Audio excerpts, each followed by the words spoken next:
Hello, hello, hello. It is I, Alan Moore, coming at you with another video from the Settlers 2 10th Anniversary Edition.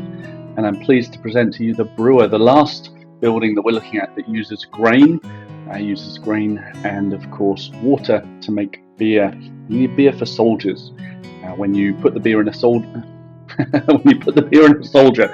No, when you put the beer in a stockhouse that has a sword and a shield, then a normal person will become a private soldier. And so this is where we start looking at the military system, which some would suggest is the most important part of Settlers.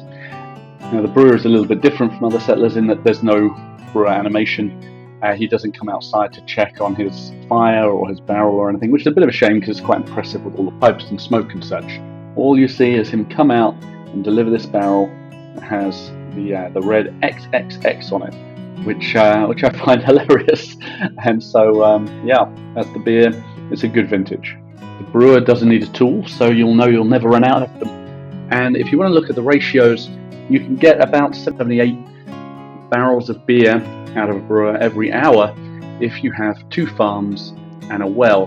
Now this does cause some extra grain to be produced, quite a lot of extra grain actually.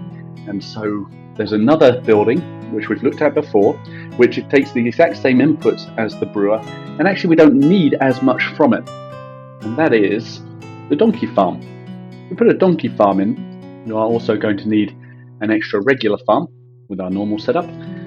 With this configuration, your brewer can run at 100%, 78 barrels of beer per hour, and if you've got your smithy running, 78 extra soldiers an hour, more than 1 per minute.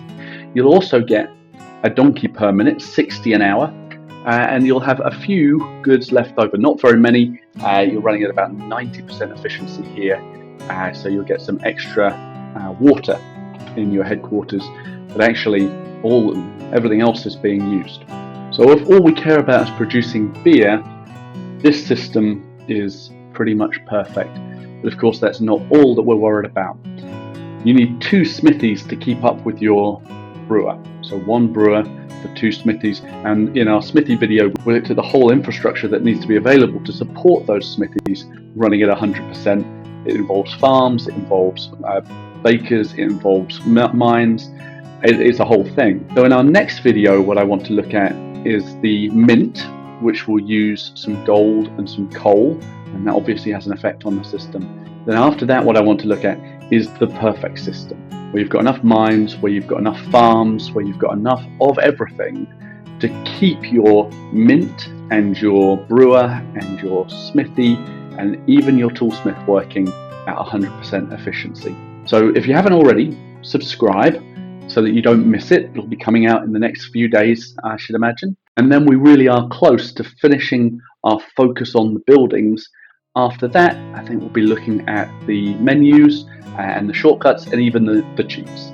So got a little bit of ways to go still, but we're getting towards the end here, and then I want to start playing some games to see if all of our theoretical systems actually make a difference. Thanks to everybody for watching. Hope you have a lovely day. Enjoy Settlers 2 10th Anniversary Edition. I'll see you in the next video.